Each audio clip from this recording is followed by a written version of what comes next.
You don't get to choose your fight name. You don't choose. The guys in the gym, it's racist. They were calling me the Monkey Man. I'm not joking.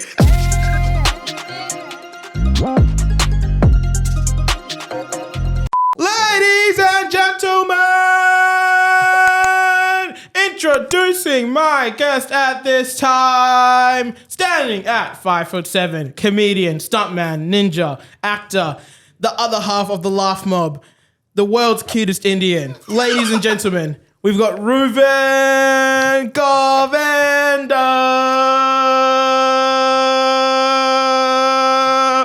You're gonna add like some trumpets to that? Or like, what? Seemed very ungrand. You know what I mean? I was like, I don't know. Did you fuck up my intro? You fucked up my intro. It wasn't enough for you. I can do more next time. Do more next time. Did I get your height right?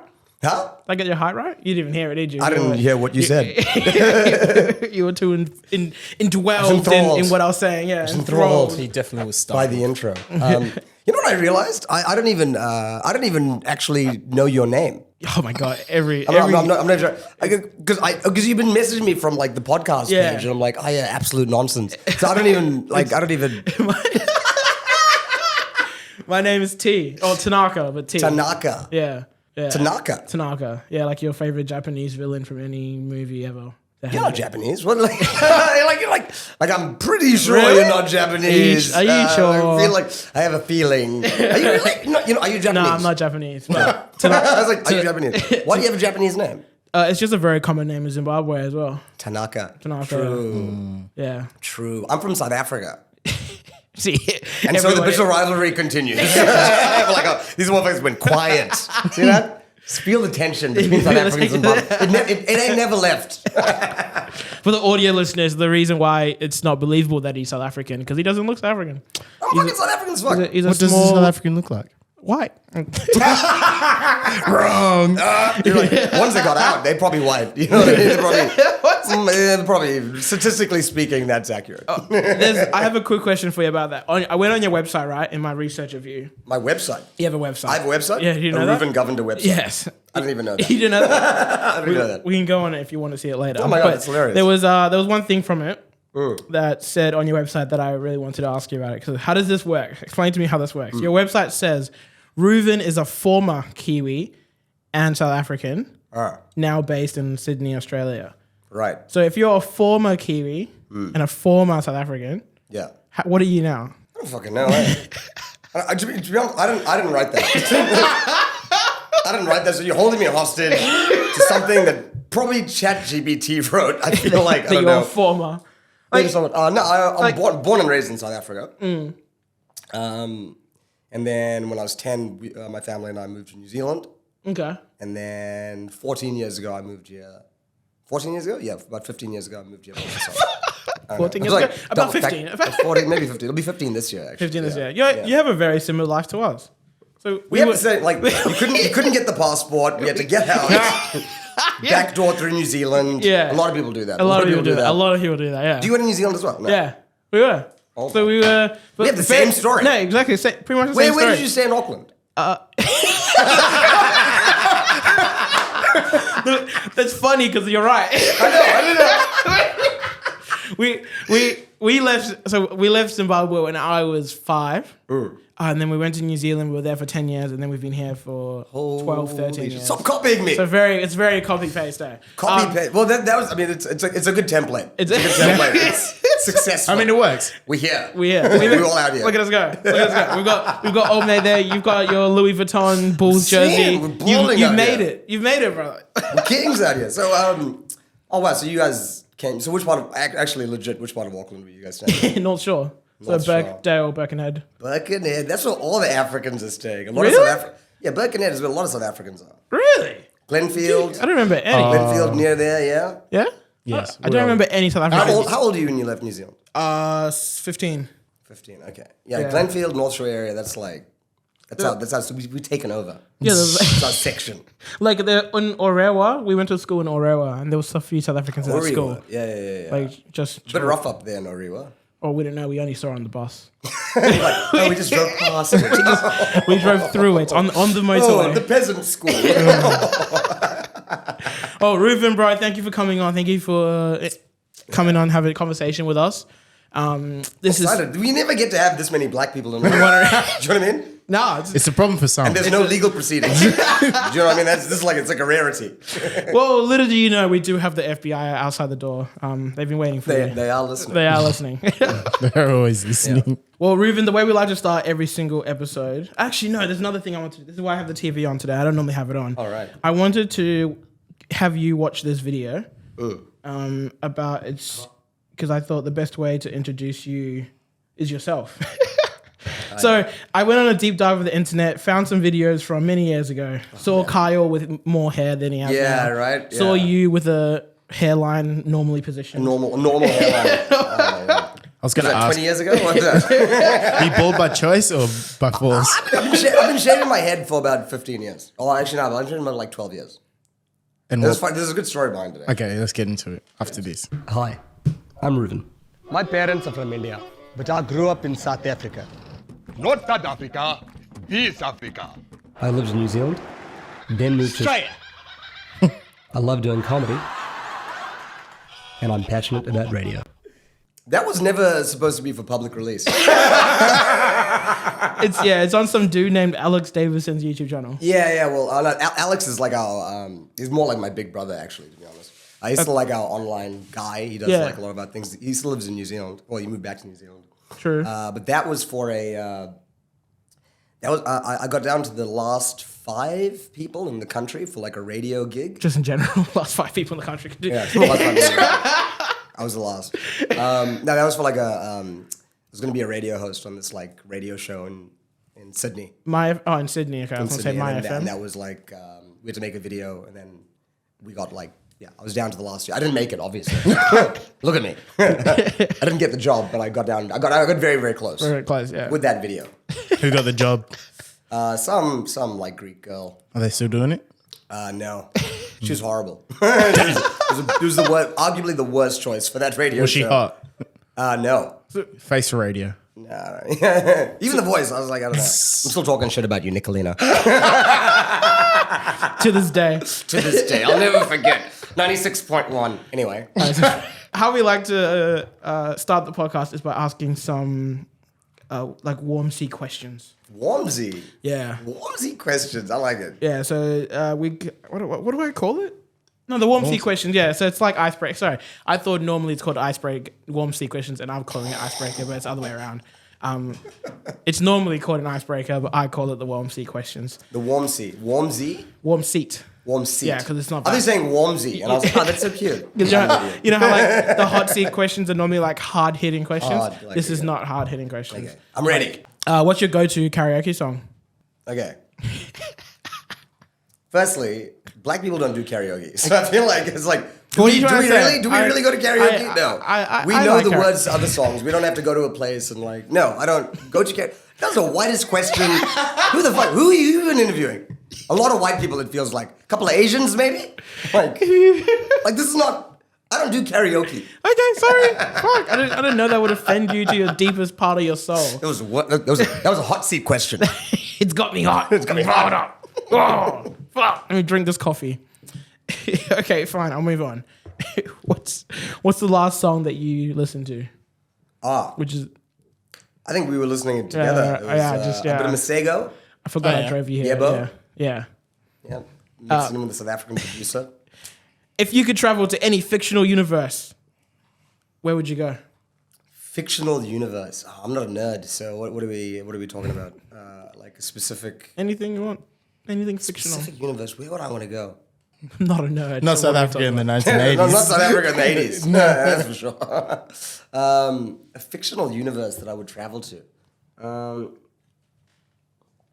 Fuck, that's a hard question.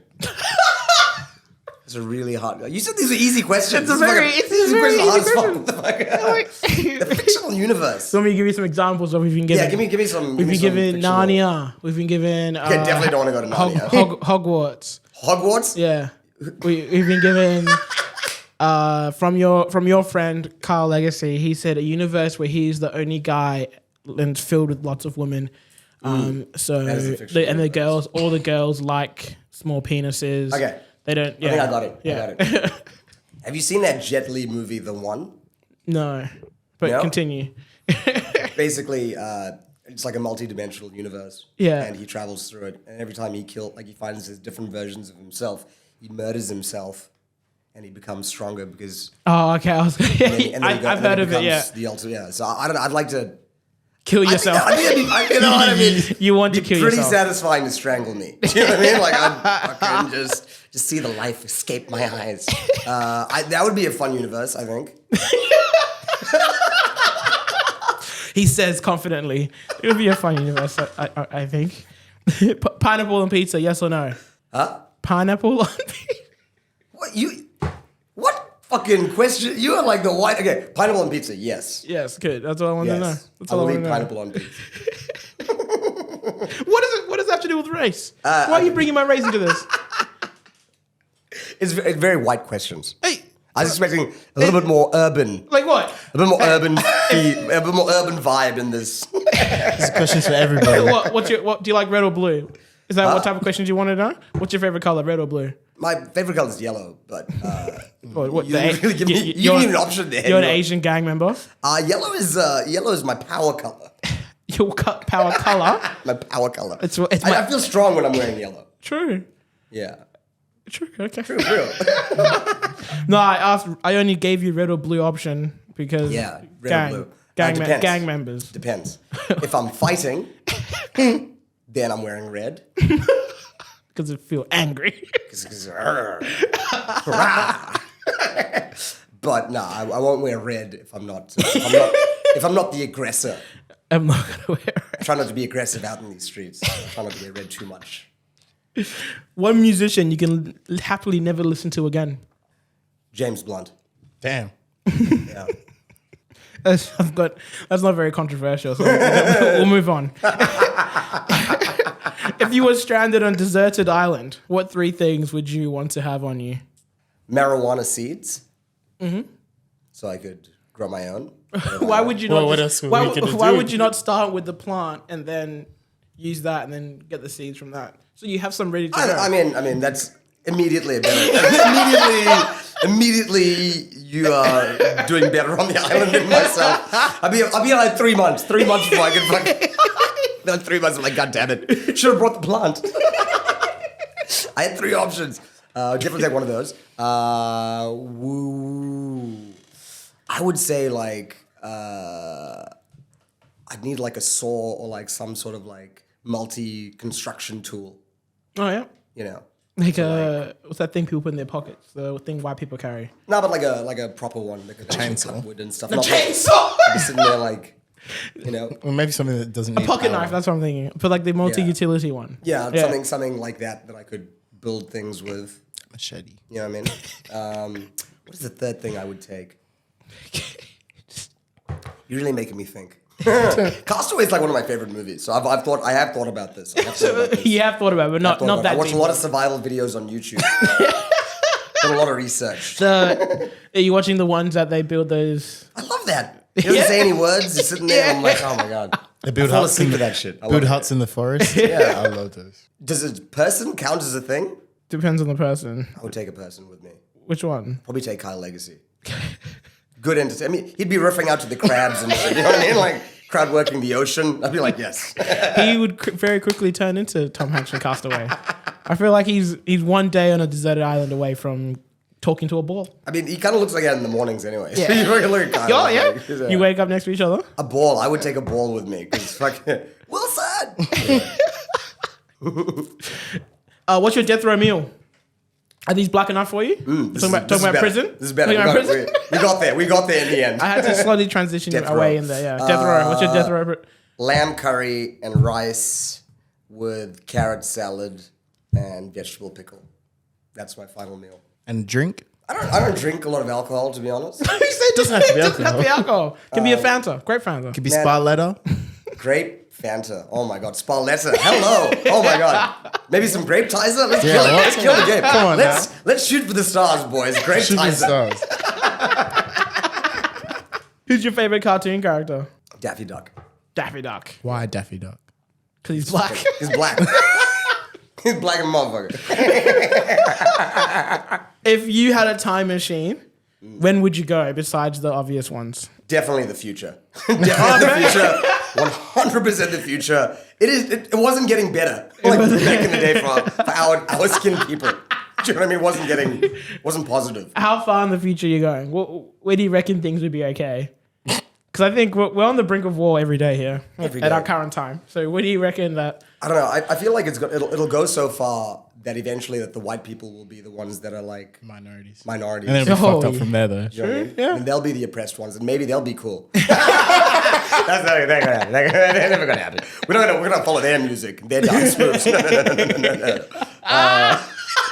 It'd just be the whole dance. We can say there's no white people here. We can say it. What's something you find satisfying? I really love hitting the pads, that snap of like when you're doing like pad work, like boxing, Muay Thai. I really love that. I could be on the pads out every day for a few hours. Yeah. I love that. That's one of the most satisfying things. And this really slides into the last question, which I'm going to slightly transfer because of who you are and what you do. The normal question is, if you were a wrestler, what would your name be? But I know you do Muay Thai. Yeah. Do you have a nickname? I have a nickname. Yeah, what is that? Do you know what this is? No, fucking with me? No, I have no idea. So I was just training in Thailand. I was just there for like 4 weeks, 4 weeks. You don't get to choose your fight name.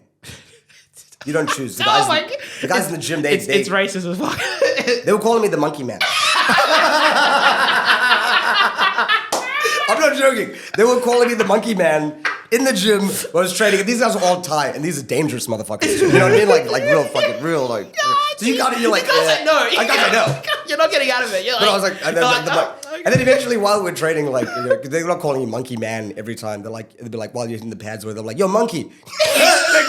They're like, all the white people so uncomfortable. Like all these foreigners are like, what's going on? And the Thai guys are like laughing. They're like, yeah, look at this guy. He looks like a fucking monkey. And I'm like, yeah. The white people are getting offended for you. White people get on my behalf. On your behalf. On You're my like, behalf. you're cool with it, but they're like, what I was fine with it. Also, these guys are Asian, so I'm like, I mean, it's okay. Yeah, it's like technically people would like another racial term for Asians is monkeys, and I'll say I look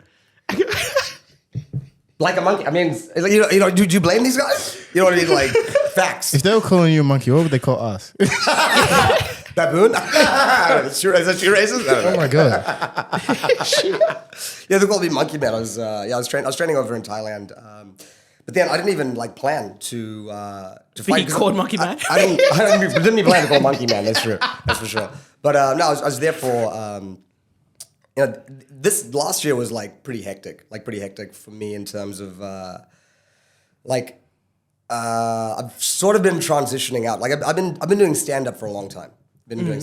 So I got signed. I got signed by the New Zealand Comedy Festival when I was 16. Damn. I was in high school. How old are you now? I'm 36. Damn. So you found out you were funny young. Funny motherfucker. Yeah, I got signed in high school. I didn't even know it was like a job opportunity. No, I didn't even know what it was. They basically, you had a big mouth in school. They go you on a 360 they were like, this motherfucker. If you had a big mouth or you were like loud or whatever it is, the comedy festival would come to school. They had like this program back then. I think they have it similar here. I don't know if they do it anymore. It's called the Class Clowns program. Never heard of that. Yeah. Yeah, and so what they do is they'll choose like 20 or 30 high schools, and they'll go to each high school and they'll run a workshop. Okay. And then the teachers, the drama teachers and stuff like that will send a bunch of kids, that they think might be good. They don't tell you it's an audition. They tell you it's a workshop. Because if you're a kid and you get told it's an audition, it's You're like, sweating. You kind of, it fucks with their heads, right? Yeah. So yeah, just in this workshop, and then at the end of the workshop, they were like, okay, we think that you're the most suited to do stand-up. And so that school holidays, you don't have the holidays. You go to the comedy festival office every day. I'm gonna put you to work now, kid. Immediately. 360 deal, man. I told you. Yeah. Get on those streets. Get those flyers. Yeah. He's just on the corner. He's just on the corner. He's like, And then jokes. so then they pull us all together, and you're just hanging out with a bunch of other kids that are similar. And then after the 3 weeks, they show you mic technique, and they show you how to like get your ideas down. You meet all the like pro New Zealand comics in that scene. You get exposure to the comedy festival, and then our first big show is at Auckland Town Hall. So it's like 600 people, Auckland Town Hall. And then back then, they used to hire like media people. So people from TVNZ used to be there. People from like New Zealand radio, whatever it was. And then so all these different people would be around, and then comedians. And so they would really make a big deal of it. And then after that gig, I got signed to the biggest talent management company in New Zealand at that time. And then a year later, I was on Shortland Street. No shit.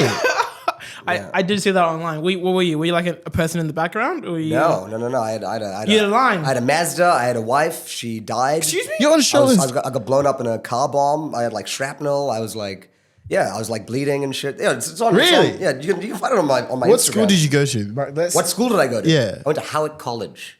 Never heard of What it. suburb is that? Yeah. Like East. Yeah, okay. Yeah, like out. Yeah. Ruven Govender. Just you'll find it on my Instagram. What was your character's name? My character's name was Sharish. Of course it was. I was like 19. They're like, I believe it. Sorry, chicks out. Yeah. Of course it was. Yeah, because I saw that on your website as well. Yeah. And I was like, I'll find out. I was not expecting you to be an actual character. How long were you on the show for? I think we filmed for like 5 weeks or 6 weeks. Yeah. And then I think in the end, what the term is referred to as left on the editing room floor. You know what I mean? So you film a lot, and then they pay you for what's filmed, and then you get paid again for what's actually aired. Shown, Makes okay. it, like on TV. But yeah, I think I had like 6 or 7 episodes. Quite a few lines, some good moments, some really good fucking moments on camera and shit. Yeah. How long back was this? That was in 2005, 2006. I was a bit young. Yeah, we're a bit young. I was like, our mum used to be enthralled in She used to love that in shit. Shortland Street. Well, bro. still sometimes now, if I'm in New Zealand, people like, I'll see people be like, "You look really familiar," and I'm like, Really? I'm like, and they're like, because I mean, also as well, I had like I was on a big Vodafone ad campaign for like 2 years. Maybe that's where I've had like, that what- I've been on TV in New Zealand a bit. Okay. Like, yeah, so not entirely. So people will see me and be like, "Oh, you look familiar," and I don't really know where. I don't know why, and I'm like, yeah. Has I don't know. anybody ever said you kind of look like R. Kelly? I look like R. Kelly. From the side profile, I shit you not. Nah, I swear. There's no worse like R. person. There's no worse person that you want to look like. Is it Indian? I look Is like it Indian R. R. Kelly. Kelly? From the side Yeah, profile, yeah, I look like- no, just rotate a little bit towards me. Ignition. There it is. That's crazy. That's mad. Do I look like R. Kelly? I get a lot of different. I mean, I'm told I look like a lot of different people. So Yeah, like what the rest of India. about 1 billion of you. Exactly $1 billion.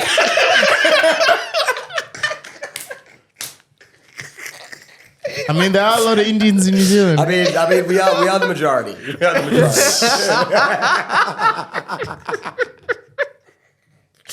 Oh my god. This is Absolute nonsense. I just recently listening to another podcast, the Hard Yarns. Yeah, we jumped on with Branchy and Delby. Those Yeah. are good friends, man. Yeah, Good boys of those tribes. I've seen them a couple of times do comedy, and then I've been Delby is he's killing it, man. He's really leveling up in not just the Australian comedy scene. He's starting to move into different markets He's been, and taking the singles shows. Yeah, he's got some good. Yeah, he's just he's talented, so talented, and he's like a rapper, and he puts stuff together. And so we've taken him on tour to Scotland with us a couple times. Yeah. When he comes to Sydney, we help him out with wherever we can. But obviously, he's like He does it himself now. he does everything. He's a one man army, Yeah. He's a killer. I love that guy. Yeah. The reason I bring them up is because on there I found out that you're a 2-0 fighter in Thailand. Yeah. My record in Thailand is 2-0.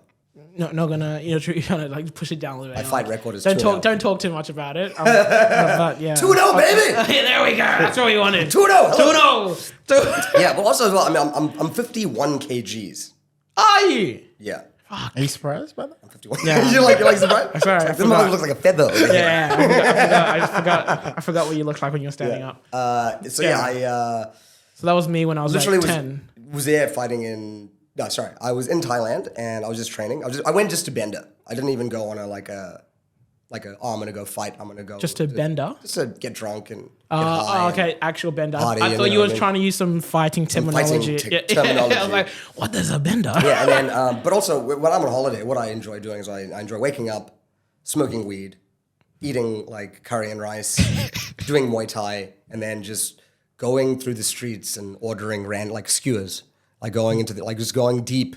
Thailand is the perfect place for that. Like, how much is this? I'm like, oh, it's 30 baht. I'm like, oh, this is basically free. I'm like, oh my god, I'm making money at this point. You know what I mean? Just like Go, man. yeah. So that's what I genuinely love doing, and that's exactly what I was doing on holiday. I met one of my friends over there, so we met up. Hadn't seen this person in like 5 years. Caught up, and went to the gym. Was just training, and then I've trained at this gym before. I was there in April, and they were like, "Yo, do you wanna get in the ring and fight?" And I'm like, "Yeah, cool." And then an hour later, they were like, "Okay, 21st of December, you're set up." And I was like, "Oh damn, okay." So they set me up, and then there's not like, because I'm so small, I've got the most amount of opponents that are in my weight range in Thailand. Height and weight range in Thailand. Yeah. But also I've got 3 black belts. I've been training since I was 4 years old. Damn. I got a black belt in Taekwondo. Why were you saying that they're dangerous motherfuckers when are you not a dangerous motherfucker? I'm pretty bad. Yeah. I'm a pretty bad man. You should have said we're dangerous motherfuckers. Yeah, and I've been competing since 1995. In like karate championships, like national championships since then. Why is this not on the website? I know, right? It's so much weight. This is the thing, right? So I started I've been my whole life. I was training to be a professional athlete. My whole life. Yeah. My dad put me into martial arts when I was 4 years old, and in South Africa, basically, my dad put me into martial arts because it's like when I was 4 years old, he made the decision that I was a gigantic pussy. 4 years old, he was like. It's like everybody is gonna step over this little motherfucker. It's like in South Africa at that time during apartheid, it was like, oh, you're 100%. People gonna take advantage of you. People gonna fuck you up. You need to get at 4 years old.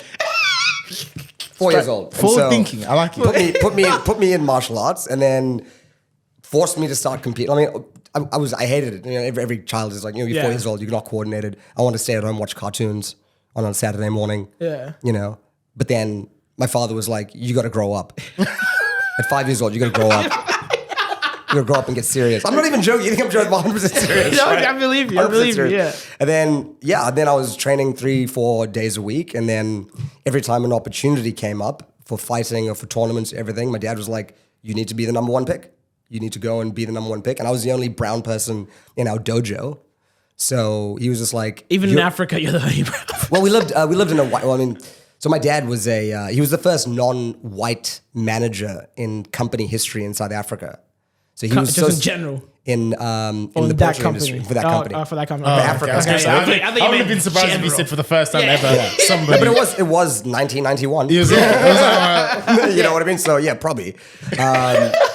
So he was very successful in this like large chicken manufacturing company, and then they were like, you need to be in charge of this stuff. And then we moved from Durban to East London in South Africa, Eastern Cape. Yeah. And we were living in this white area in this white manager's house, and had a pool and all the rest of it. And think about this, like when I grew up in South Africa, like in Durban, we lived in a tiny 3-bedroom house. My sister and I shared a bed. My grandmother and my dad's older sister stayed with us, and then my parents had their room. So 3 of us, and there was like 6 people living in the house. And that's at minimum. Then there's a function or someone's getting married or something's happening. There's like 17 people staying at the house for 2 weeks. And that's how we grew up. That's how everything was. And then all of a sudden, 1993 hits, my dad's got this job, and then they're like pushing him to get these opportunities. We move.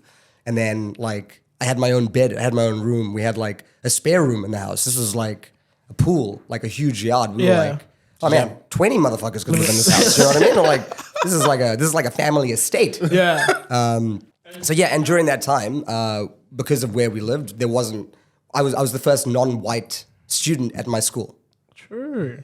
Because we were like super white area, and we were the only brown people for miles. So then there was like this huge pressure to be like, because a lot of white kids then we hadn't integrated and hadn't mixed at all, and so the pressure to not just be successful within the family, but it was just like, you're representing brown people now. So you can't fuck around. You got to step up, and you have to be the best. You have to be best. Like if you're not at the top, then you're going to be at the bottom. They were talking about you in India. They were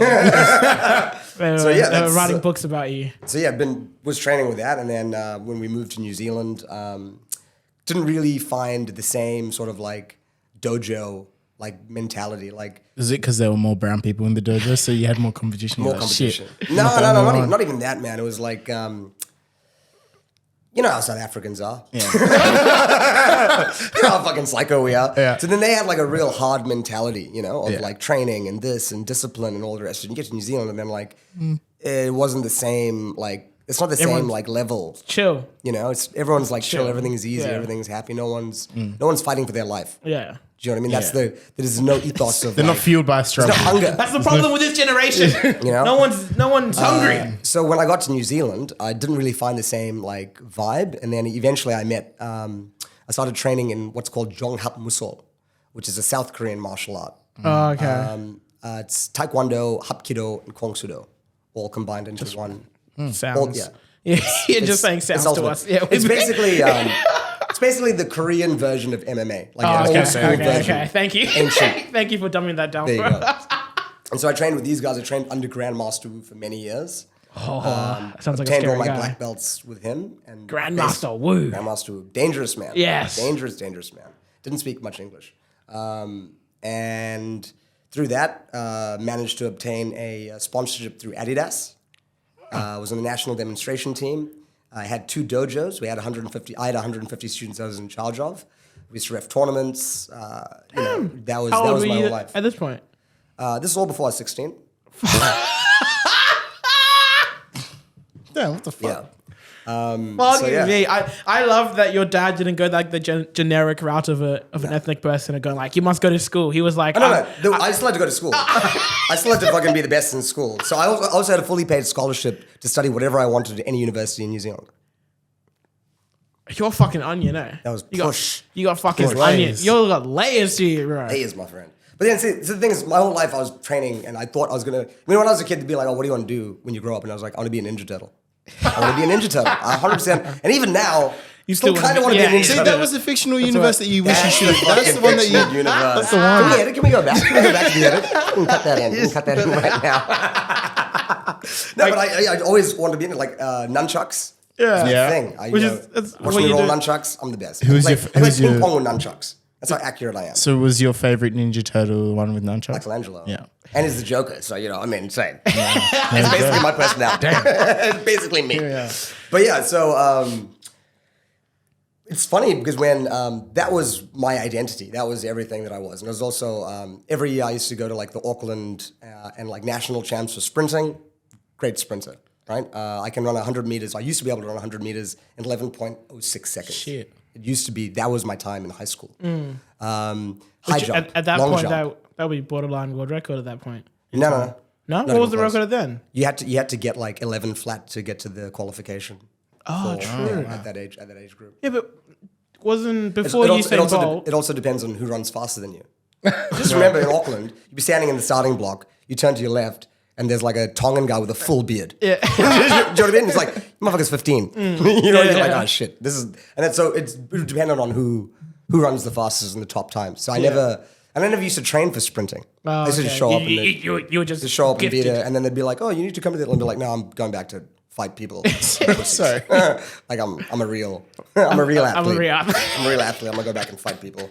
But that was the blind focus for me. All I was focused on in my childhood was getting my black belts. And that was being my thing. Ninja Turtle. And being a Ninja Turtle. And then when comedy hit, it's like everybody forgot. Like everybody forgot about all the, like nobody even talked about it or even, like it didn't even enter anyone's minds because me doing stand-up at such a young age and being on TV and all this stuff, it just created like a different like thing. Level of expectation. Yeah, and now that I'm like thinking about it at 36 and I have worked in corporate jobs and stuff like it before, but comedy was my first like real paycheck. True. Comedy was my first proper paycheck. And then getting on TV, those are some big paychecks back in the day. Yeah. So I never had the same like mentality towards like the entertainment industry or having like this disbelief that it couldn't happen or there wasn't money or anything. So because it all happened so quickly before I even really could really comprehend what was happening. I was in the mix. and earning good money. Yeah. And then getting offered pro gigs and being told to go on tour and TV auditions and meeting producers. So it all happened like so son. quick. And then all of a sudden, nobody seemed to remember that I was like a prodigy fighter. At my, but then I was still training, but I just kind of, nobody even asked me about it at that point. Yeah. And even the way the masters were, they were like, don't tell anybody. Just keep it all quiet. You don't need to tell anybody what you're doing, what your skills are, etc. So that's a very Asian, like that's the culture amongst martial artists. Which is how you should be, I guess. That is good. But also, it's like now that I think about it, I kind of almost in a way got into the comedy rat race, because things are happening, and then people are like, oh, you do this tour, and then you keep going. It's like, oh, you got to keep doing these tours. When you start doing these tours, you start doing those tours. When you start doing these clubs, you start doing those clubs, and then very similar to how you get a rat race in corporate or in life, a similar sort of thing can happen to you in comedy. Yeah. And I was thinking about this while I was in Thailand, and I was like, I don't think I ever wanted to actually be a comedian. I don't think it really never wasn't something that I was like, I want to be a stand-up comic. I remember watching Eddie Murphy Raw in Delirious when I was like 12, and I was like, I'll never be able to do it. I was like, I'll never be able to do this. This is the funniest shit ever. I can't be him. That's not going to be it. So when it happened, I mean, I was always a funny guy in school, class clown and whatnot, but I never thought comedy was going to be like, I never thought it was going to be like this. Yeah. But then it just kind of happened. But now, last year, was getting a bit of acting work when I got back to Australia. Straight after COVID, it was obviously death of COVID. No acting work, nothing was really happening. I ended up going to New Zealand, and my sister and I just spent like lockdown with my parents for like a bit. Are they still in NZ? Yeah, my parents are still in Auckland. Okay. And ended up getting like two Netflix series while I was there. So I was on Sweet Tooth. It's like a small character. It's like featured extra. Yeah. So there's like a guy harassing me at a train station. Classic. Classic. Believable. Imitates life. When you're a small, scrawny guy. Yeah. Continue. And so I had that, and then I had a little thing on Cowboy Bebop. So things were starting to like move a little bit, and then I was like, nah, I'm gonna get back to Oz. The minute I could get back to like Sydney, I came back to Sydney. Landed on Wednesday. And I met some people on Warner Brothers production while I was on Netflix, while I was doing the Netflix show. I met like quite a few people. And then if you're funny and you're mic'd up, the sound people remember you. Yeah. Because they're hearing everything you're fucking saying. Yeah, the whole time. yeah. And then I was making jokes to the whole set, and so these the whole production. So met these guys, and then they were like, "Oh, when are you going back to Sydney?" I was like, "I'm literally going to leave as soon as we wrap this. I'm going to cut." Go home, book my flight, and I'm gonna get out of here. And they were like, okay, cool. Well, someone will give you a call. And I was like, yeah, sure, whatever. Because you always hear that, right? Yeah. Landed on Wednesday. On Thursday morning, I got a call from Warner Brothers Productions. Yeah. And they were like, are you in Sydney? And I'm like, I am. I got here last night. They were like, great. Somebody passed on your details. Can you come in to the studio? We've got a TV show that we'd like you to look at. And I was like, okay, what is it? And so that was First Dates Australia. Oh! Yeah. Were you on it? I was a host. I was one of the hosts. Oh, what? Yeah. How do you not know this? You're the worst podcast host. Right. I was hosting this TV show. I was on. There's another season coming out now. I didn't get this season, but the season I was like part of the staff. We're part of the crew. Yeah. So yeah, we filmed for like 6 weeks or 7 weeks, and so I was on that show doing that. And so after that show, I was getting a bit more acting work. Things were coming up, and so I was just like moving around. I got a new agent that was like kind of like focused on more TV and film work, which was great. And then while I was getting some jobs and ads, I kind of said to my agent, I was like, so what are you exactly doing? Because she's like, oh, these are the websites I look at, and this is how we like cast, and this is how like you kind of get seen. And I just went, okay, cool. Give me the logins. Give me the information. I'll pay you the fees, whatever. Yeah. But I want to see if I can put the hustle together. Yeah. Because that's what I do. Yeah. Right? I've worked in corporate. I've put together sales teams. I've built my company, Laugh Mob. I've built other people's companies to great success. So I'm just like, oh, if this is like a sales and marketing exercise, I'm going to kill it. I'm going to kill the game. Yeah. So I literally woke up every morning, would go on these websites, go through contact producers, contact directors, and I was literally getting a job a month and like decent money, as well as the comedy money on the side. And so while I was getting some of these ads and stuff like that, I kept bumping into these guys, and they were like on set, you chatting to everyone, and these guys were like, "Oh yeah, I was like, what do you guys do?" And they're like, "Oh, we're stuntmen." And I was like, And this is how you got into stunt. yeah, these guys were like, I was like, you guys look so fucking unfit. Do you know what I mean? And I was like roasting these guys. It was like a guy had a bit of a gut. And Yeah, because they need extra padding. And I was like, you're a stuntman? I was like, what? Are you doubling a fat person? Like, what the fuck are you doubling? Like, who are you doubling? And he was like, oh no, we're training this and training this. And I was like, what are you training? Like, tell me what you fucking train. It's like, oh yeah, we do fight choreography and we do gymnastics. We do this, with this, with this. And I was like, I'll be honest, man. I've done none of those things, and I'm probably more athletic than you, right? Like, for real. And so these guys were like laughing. We had a laugh about it, and then bumped into them again on another shoot, like 2 weeks later. And then they knew some of the actual stunties on set. So the scene was like Australian lamb ad.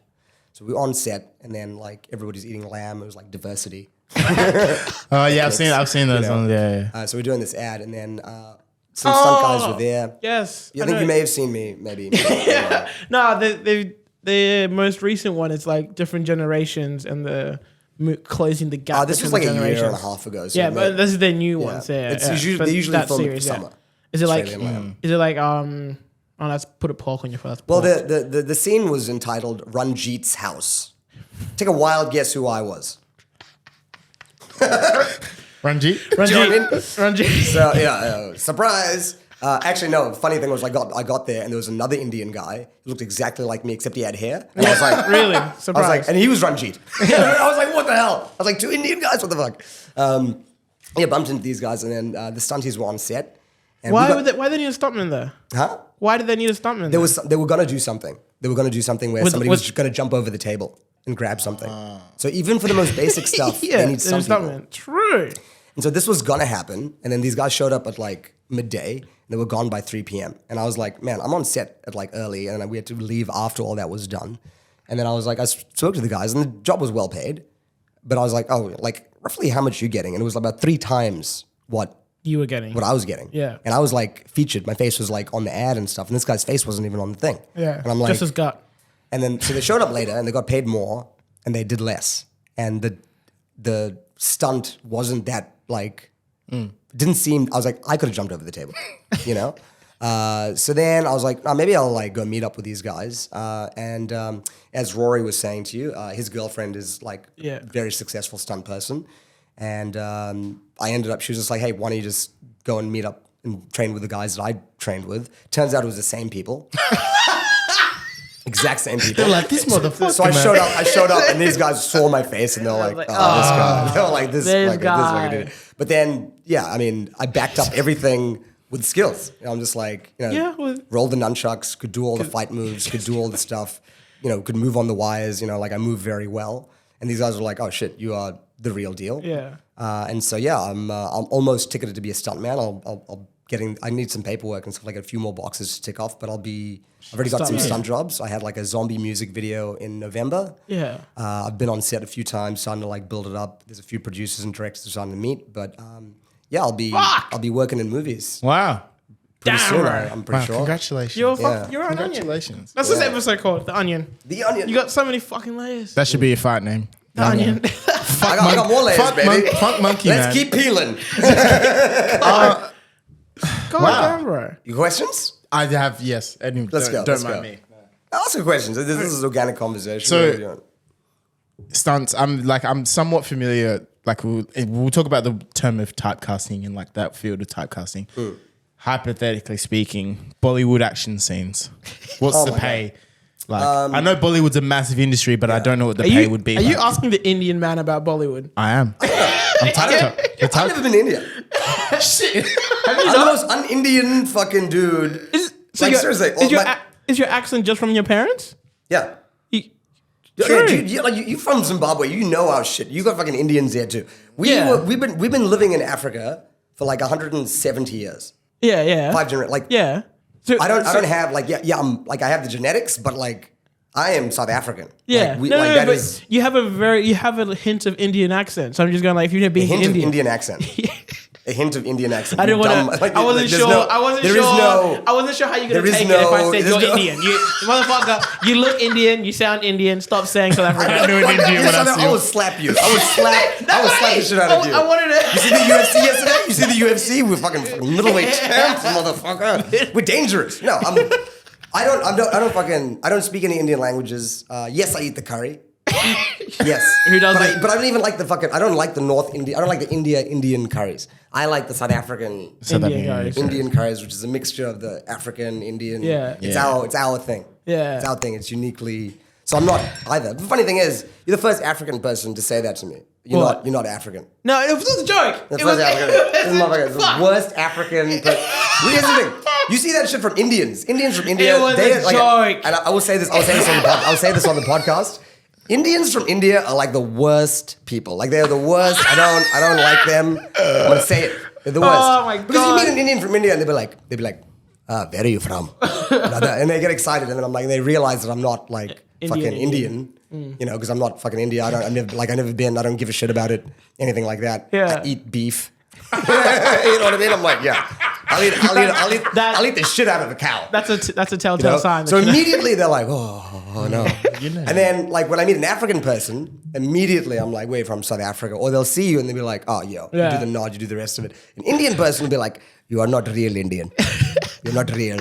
Where you meet an African person, they'll be like, hey, they'll be like, you are my brother. So that's why I'm just like, I don't sorry, it was just a joke. Mother. Oh my I'm god. gonna slap you. Who knew you could offend a comedian? But yeah, that's the deal. Yeah. All right, sorry. Continue with your Bollywood question. Bollywood. I don't know anything about Bollywood. Don't know nothing about Bollywood. But to be honest, that's what you get for assuming. I'm He said, it's what they say. If you're assumed, you make an ass out of you and me. Well, that's why I asking the question. That's why I prefaced the question with typecasting. I said typecast. Well, just typically just typecasting. It wasn't a Bollywood question. It was a type. They've been casting you as the token Indian guy. Well, actually, here's in the your thing. acting scenes, right? Here's the thing, though, right? My classification for acting work is ethnic other.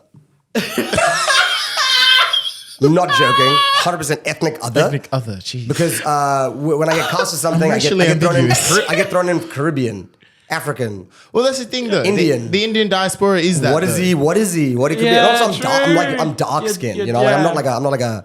I don't know, like green eyes and like the hair, straight hair. And even if I had hair, my hair is curly. It's not like it's not. Is it Afro curly? Or is it Afro curly? Yeah, Afro curly. Okay. My dad's hair is like Cruz. Yeah, it's like that. You got it. You got it. It's like that thick. You know what I mean? His hair is thicker than mine. The word that we're using Zoom is kinky hair. There you go. My hair's really loose. Yeah, that's why I started shaving my head, because it just does what it's doing. Yes. I got no control. Tell us about your hair. Why did you shave? Why did you start shaving? Why did I start shaving my head? I went to Thailand. First time I went to Thailand was in 2012. It was like my birthday. Happy birthday.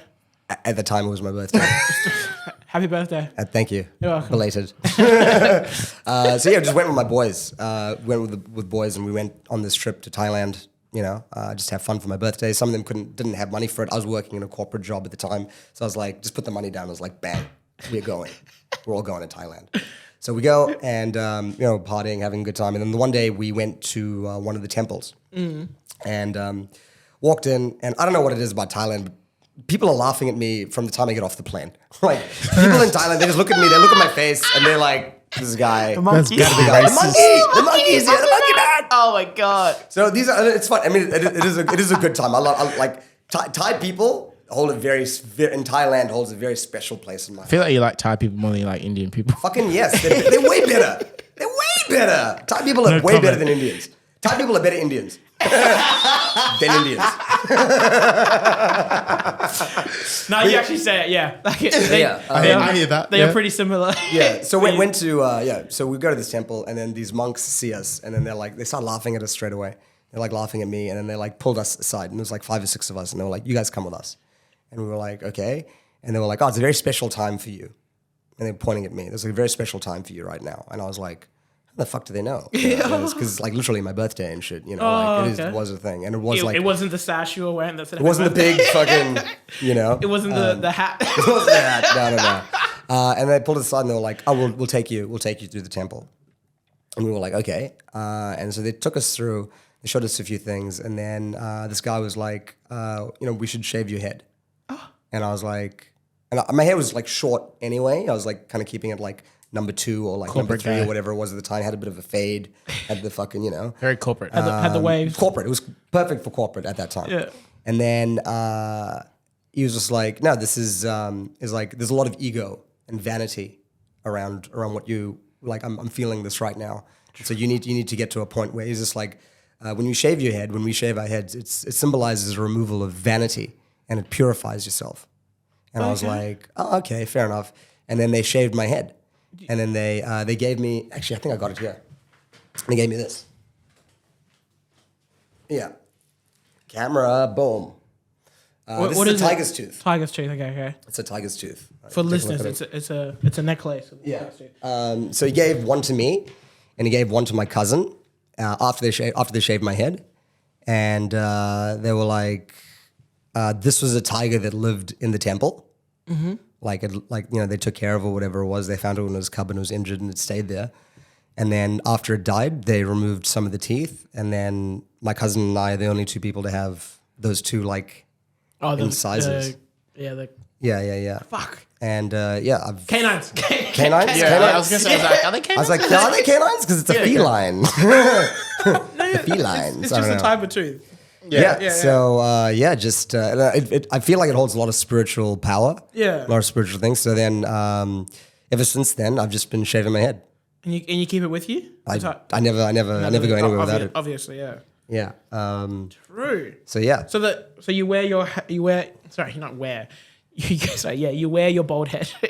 I wear my bald. Sorry, that's right. I mean, it works. That's what made me laugh. Yeah. Yeah. So you shave your head because a random guy came up to you and said, "Cut your hair." It wasn't a random guy. It was a monk. Yeah. In Sorry. a temple. He was a stranger. You're fucking up the story He was immediately. a stranger at the time. Like a stranger. It was a a stranger. stranger A guy. homeless man came up to you in the street and shaved your head. I'm like, no. Yeah. True. So yeah, and I just, to be honest, I think it was actually one of the best things I've done. Everybody tells me that I look like an absolute idiot with hair. Actual? Yeah, look at pictures of me. Pull up a photo. They didn't come up. There's some photos. There's some photos from Shortland Street, like the promo shots. Oh my god. You had hair? Oh my god. I deep dived so much that I found had to go to- found your TED Talk. You found my. That's how deep I went. My TED Talk is one of the worst things Yeah. I've ever done. It's It's got a couple 100,000, maybe 1 million views or some shit. I don't know. 250,000 views. There you go. Your TED Talk. There you go. That's how deep down I went. I didn't fucking find your hair. You didn't find my hair. Wow. My hair, but that was still. I mean, I think I was 27 when I did the TED Talk. So this was It still a was few years 8 after. 8 years ago. Yeah. So this was still. Yeah, I've been shaving my head for a long time now. Yeah. Okay. Do you go to a barber or do you do it yourself? I do it myself. now. Imagine I can't. If you have I short didn't even do hair- my beard myself. You like it? You do that yourself? I do this myself. I did this morning. That's why I woke up early, and that's why I didn't have time to eat and stuff because I was like Because you're meticulously like manicuring my beard. Do you ever, when you shave your beard, do you ever go down lower and lower because you can't get it straight? Just Sometimes if I fuck up the line, so you just keep going down. you keep going down. Have you ever gone so low you've just gone strap. just chin strap? I mean, I have had a chin strap. It would be for a very while. R. Kelly of you. Get the chin strap, motherfucker. That's so funny. It would be very R. Kelly. It would be very R. Kelly. I used to rock the bling as well. I used to love it. No. If I do go too low, then I just sorry, we said you used to rock the bling. You know you're wearing like gold rings, gold necklaces. like the bling earrings. You know, okay. you lived in New Zealand. You know how the fucking everybody was wearing those cubic zirconias. Yeah. You know, and then I got to Australia and no one was wearing earrings. They were like, "Are you gay?" And I'm like, "Shit." I'm like, shit. And then Australians have no swag when it comes to fashion and style. Bro, It's just don't really, even really. I mean, start. Rory is probably an exception. He wears a lot of gold and shit, but he's not even. He's English. English. No, he's He's got that English, British swag. English people have swag. Yeah, English people got Respectfully. swag. Top boy, I love it. I love it. It's imported swag. That's all it is. Mandem. I was gonna say that, but I was like, Mandem. no, I don't. He's already called me white 6 times today. I'm not gonna just bring it up like that. Yeah. But yeah, that's I do this myself. I used to go to like a Lebanese guy, a Lebanese barber. These For guys the were beard like- or for the head?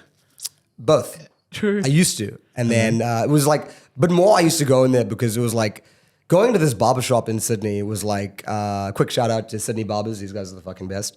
Is that what they play? Sydney Barbers? yeah. I thought you were just generalizing. No, Every barber in Sydney. I told them to get the most generic name possible for Google search. Yeah. It works. They've got 6 different stores now. Yeah. These guys, they're killing it. Like, but also amazing barbershop. But yeah, anyway, going in there, it's like that movie Barbershop with Ice Cube, but Lebanese people. Like that's exactly. It was just like you'd go in there, you'd be like, It's "This is just so fun. like a Just laugh a minute." You These guys enjoy are just it. talking shit. You don't go for the haircut. You Yeah. go for the entertainment. Go for the entertainment. Yeah. Man. It was just like these guys would be just talking shit to each other in Arabic, talking shit about customers in Arabic, talking shit about me in Arabic. I'm like, oh, this is Do fucking you understand great. Arabic? No.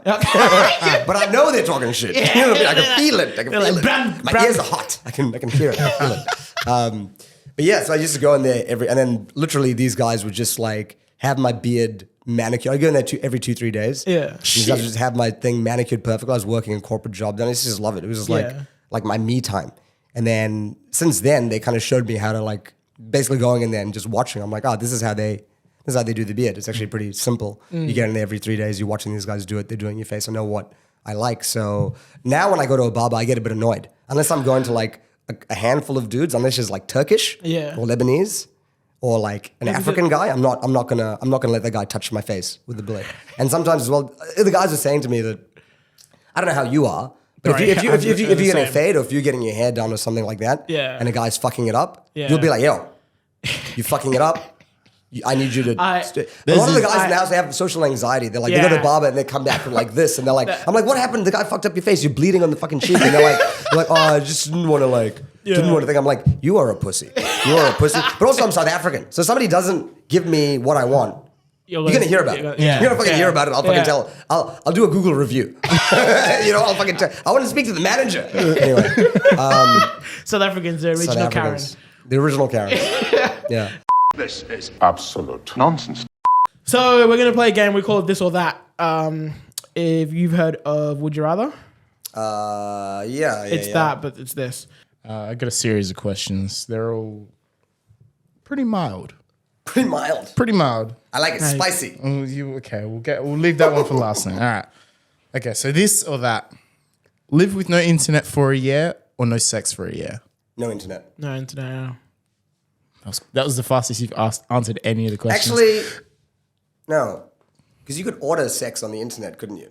Yeah, but you can't have it.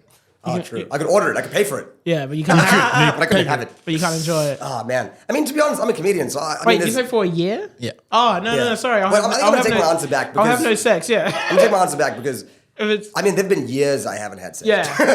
I've had dry spells that lasted years. You know what I mean? So I can go another year without sex. That's fine. Internet, my business would probably break. My business would definitely break. already have one kid, don't need another one for a while. So I think I'd rather married? keep the internet. Nah.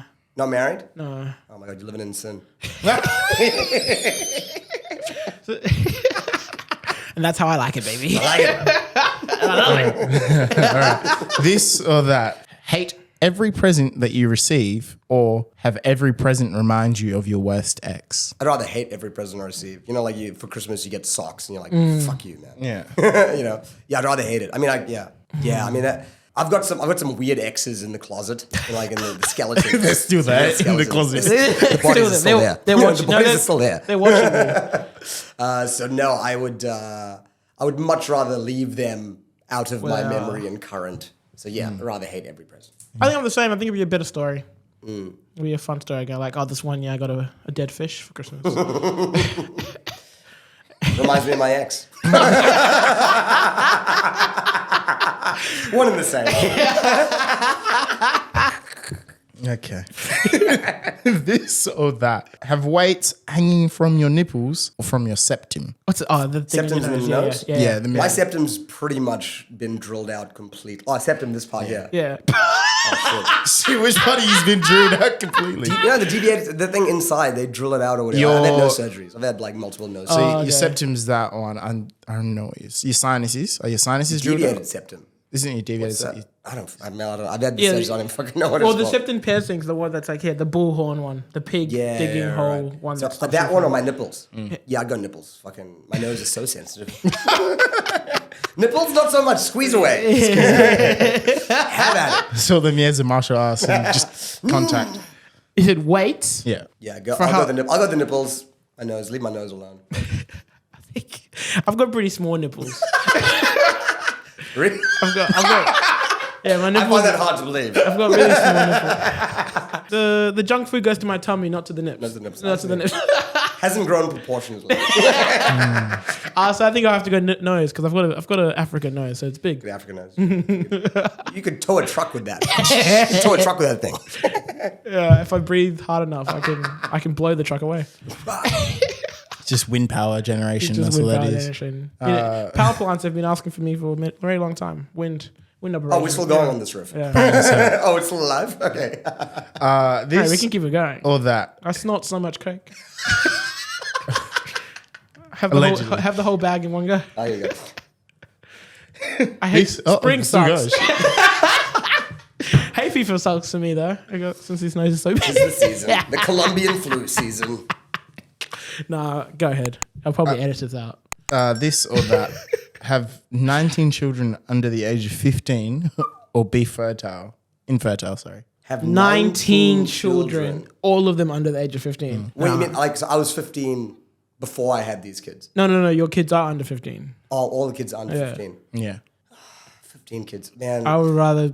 Yeah, I mean, 15 kids. See, the thing is if I had 15 kids, and let's just think, let's just put ourselves in our grandparents' generation for a second. If we had 15 kids.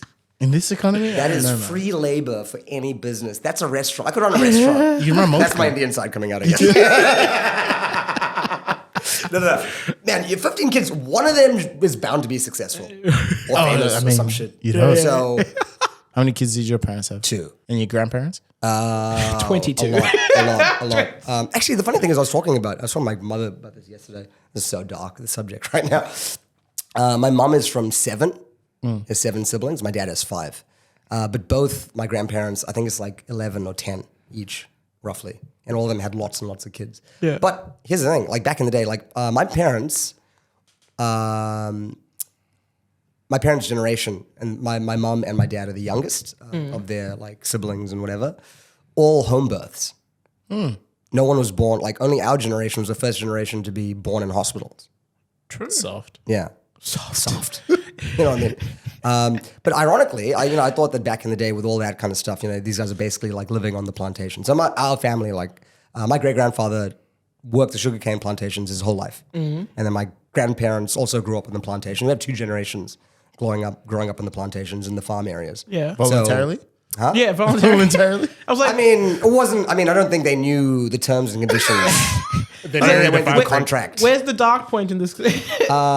None of my grandmother, both grandparents, they didn't lose any kids. They had like 7, 8 kids, every single one at home without any kids dying. Yeah. Which I thought is, I was just talking to my mom about this. I was like, that's like a freaking miracle for back Unheard then. of these days. Back then, I was like, you have 9 kids at home and all of them are alive. this is sounding very light. Do you know what I mean? That's like, I thought that was, I don't know, my mom and I were talking about that. I was like, my grandmother losing the kids. They're like, no, all of them were alive. And I was like, that's fucking impressive, actually. Yeah. In India?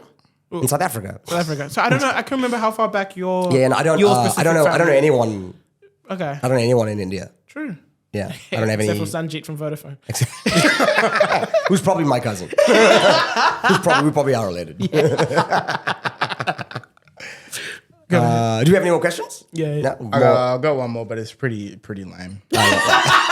Let's go. Get laid on me. This or that. Only be able to watch movies from 20 minutes in, or have to sit in the cinema from when the ads start until 20 minutes after the credits end. So either miss the first 20 minutes or spend an extra 14 minutes of your life in every single movie you watch. You know what, man? I'll be honest. Most of the time when we're watching movies, I like if we go to the cinema or we're watching something at home, I fall asleep. I fall asleep so quickly. If you stop talking to me, I will fall asleep. Like that's how it is. So I'll sit there arguing like to the teeth about what our movie choice will be. I'll be like, no, I don't want to see that. It's stupid. Blah blah blah. And then like 8 seconds in, I'm like, I fall asleep. So it doesn't even matter if I miss 20 minutes. I most of the time I don't think I've ever seen a proper full length film conscious. I always fall asleep. Missing 20 minutes is probably good for you. So I probably. That's probably more of the movie than I would probably normally see, actually, even moving 20 minutes in. So that's probably an achievement. That's probably up on where I was previously. So I don't mind missing 20 minutes because I usually sleep through half a movie anyway. Like any film. Even if I'm really engaged, I'm like, if you stop talking to me, I'm asleep. I thought you were about to say, I'm black. I'm always 20 minutes late anyway. I can never find parking. I thought you were going by. But yeah, okay, no. We stopped with the racist jokes. I gotta see. I like it. I found where, yeah. And that's the line. Was that really your last one? That was We didn't even answer the question before that. Oh, what was the question before that? Sorry. Would you rather have 15 children under the age of 15 or be infertile? Nah, I'll go 15. I'll go 15 kids. Give me the village. You're not thinking about the first 15 years where they're all... you've got The mom can worry about that. That was a woman's fault. Not this generation. No, I mean, I've got the grandparents will sort it. I don't know. My sister's there. Somebody will do it. Somebody's got it. Promise them the riches in the future. Yeah, one of them's got it. I don't know. I don't have any kids that I know of out there. Yeah, so I don't know. 15 kids, it could be a thing. You could start like a business, like a soccer team Eventually. subs. You know? Eventually. Do Yeah, I because want they kids? still need to grow up. Oh, 15 kids, yeah. 15 kids. I don't agree with you. I'd rather be infertile. She's like, I got a kid, and no, and no, I would rather be infertile. I don't want 15 of them. Yeah, you love your kid. It seems like real I love close. her. She's so cute. She's amazing. I'll show you a photo. Yeah, show me a she's photo. amazing. I will definitely show you a photo. Yeah. Is your wife? Sorry, no wife. Is your girl? Is she white? Yeah. Oh, she's gonna be like a beautiful caramel baby. Yeah. That's nice. Yeah. When she was born, she was Nice. Asian. You've given her a step up in life. You've given her an advantage. Opportunities expanded. I see it as we are slowly getting rid of white people. Oh, not the okay. Breed out the white. see how Breed the they white like, out. See how they like it. But it was a very disappointing group today. I'm very disappointed. Yeah, no. In hindsight, poor. Poor form. I mean, there's a lot of good clips in here. I feel like. No, in another episode. I'm talking about the game today. Oh, sorry. I was just like, you're like, this is a terrible episode. Do I was one like, more. I'm still here, man. We're still recording. Do one more. Do one more. What's a life-changing amount of money for you? Like, It would be the $1 million. Actually, I'm a comedian, so fucking any amount of money is probably a life-changing amount. Like not being in negative. No, I'm For kidding. this question, it has to be. For this question, something is life-changing. It has to be. It can be. for right now, a life-changing amount for me would be about $300,000. Okay. That would be like That's very reasonable. life-changing for me That's reasonable. at this point in my life. Yes. Okay. We'll put $300,000 in a briefcase on one side. On the other side is a big red button. Push the big red button, you get the $300,000. But if you do push that button, a random person in the world dies. Are you still pushing it? Absolutely. I'll fucking do it right now. I'm glad you're so honest. Give me the button. Give me the button right now. I'll fucking do it. It doesn't have to be a random person. It can be someone close to me. No, but that's the It thing. can be someone close. That's the thing. It No, could be he said yes, like bro. it's a random person. There's no changing a random his mind.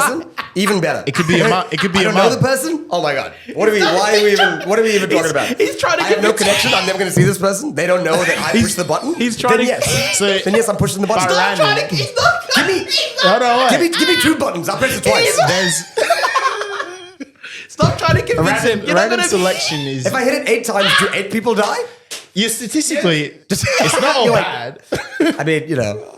Yeah, I'm pressing that fucking button. I'm pushing the button every day of the week. What? Bang, bang, The bang. chances is somebody you actually know. Sleep. I mean, not the worst thing. I know a lot of bad people. Anyway. Go. Yeah, I'd push the button. Look, I look But at my money would be a bit higher. I'll be honest. I'll put like a $2 million or something. 2 million? Yeah, I'd kill people I know for 100,000. They're waiting at the door, man. He's Spencer out here. Man. All right, Ruven. That's the end of the episode, man. All right, man, that's perfect good. timing. Got a Good. call. Rory's calling me. What an English gentleman. Fucking love that guy. Like really, Rory. Like I mean, honestly, to be honest, we wouldn't be doing Perth if it wasn't for Rory. Yeah. We wouldn't be here. This is our 9th year Is that it I'm returning. Fun Lab or just you? Laugh Mob. Laugh. Fun Lab. Fun Lab. Fun Lab. Oh, that's who I used to work for. Fun Lab. Sorry. No, continue. Laugh Mob. Laugh Mob, This yeah. is our 9th year coming back to Perth, but the company has been registered just for over 10. But the first time we came out here, we didn't know anything about Perth, whatever it was, and we stayed at Rory's parents' house. Me and all the boys, we just shared his room. Not a bad place to You know, stay. I mean, his parents are loaded. So it was great. His dad was head coach of Perth Glory. Yeah, that was a football player, remember? Oh, you know. yes. And his parents are so lovely. You know, Rory's grandmother. Like literally, we were there and we were like, I felt so bad. I was like, yo, we are sponging so hard. We didn't even like know this guy that well. But his parents, we come downstairs, his grandmother would make us like smoothies, and his mum and his everyone was like so welcoming. And then he basically just kind of introduced us to a bunch of people and like kind of like helped set us up in that Perth in those first initial years, which is like super hard when you're touring, man. You don't really know anyone. It's hard to like get around and get things going. And this guy him and his entire family were just like instrumental in us actually being around here and helping us and supporting us. So that's why I've just got time for this guy. You know, like even when he came to Sydney, I was like, yo, move into my house. Yeah. You know, Shout out to the Lows. You know, shout out to the Lows. Yeah. Anyway. Shout out to the Lows. I bumped into him 2 nights ago actually. Yeah. Yeah. He told us, yeah. Nice guy. Yeah, it's killing. Good guy. Is super proud of the guy. You know, he opened for Bert Kreischer. You know, that huge like 7,000 stadium. You know, he's been on tour with these guys. Like he's doing some big things now. It's awesome. It's awesome to see him like really flourish. You know. Yeah. And obviously all his online videos and stuff. Yeah. Yeah. It's The good online videos. Not online. Not the adults only online videos. Not his OnlyFans. Family friendly ones. which also makes a lot of money. Imagine. Well, brother, thank you so much for joining us. Thank you for talking. This is your time. Look at the camera. Tell the listeners, people watching, where they can find you, where to find you. Where you can find me. Besides their bedroom. My Instagram is probably my YouTube got banned. I found 2 of your YouTube accounts. Is there another one that got banned? No. That was other people posting it. With your name, Ruven? No, I think the guys had to create like another one. I did this. I did this thing. I had a good following. I had a good YouTube following for like a little bit. We were like releasing videos and stuff. And then I got a bit too cocky, and and then I released this mini series that was called Minority Authority. Oh no! And it was. Is this on the same one as your Sydney parking wardens video? Was that a different account? Different account. Okay. I just ended up as me. Yeah. But then I was like linked because I was putting up a lot of the posting for Laugh Mob and stuff like that. And I basically put this video out there called Minority Authority and just making fun of white people. And then I got done for hate speech. Oh. And I was saying stuff like white people love mayonnaise. And then they were like, oh, it's too far. And I was like, what the fuck is this like? That's like factual statements about white people. Factual statements about white people. Also, just some statistics that most serial killers A white? are white. You know what I mean? Like, statistically speaking, if a guy is going to like murder you and then wear your face like as a hammock later on, a black guy didn't do that, probably. Probably. Too much white. Probably a white guy. Definitely a white guy. So that was kind of the trend of the video. And then they shot me. He shot me down. I was like, yeah, fair enough. They were having that. So yeah, find me on Instagram, Ruvengram @Ruvengram, RUVENGRAM. And last Soon I'm one. going to be in movies. I don't need any of this anymore. I'll be in movies. I'll forget all of you. That's okay. You can forget me. Well, thank you for coming, man. We appreciate it so much. And we'll end the episode there. All right, guys. Well, pleasure coming in. You're welcome. If there's one thing that people should know about Ruven Govender, what do you want the people to know? I just want everyone to know that I'm 2-0 in Thailand, and my nickname is the Monkey Man. Don't you forget it. And on that note, the Monkey Man's out of here. I'm out. Done. Well, we like to say that in every single episode. Toodaloo, everybody.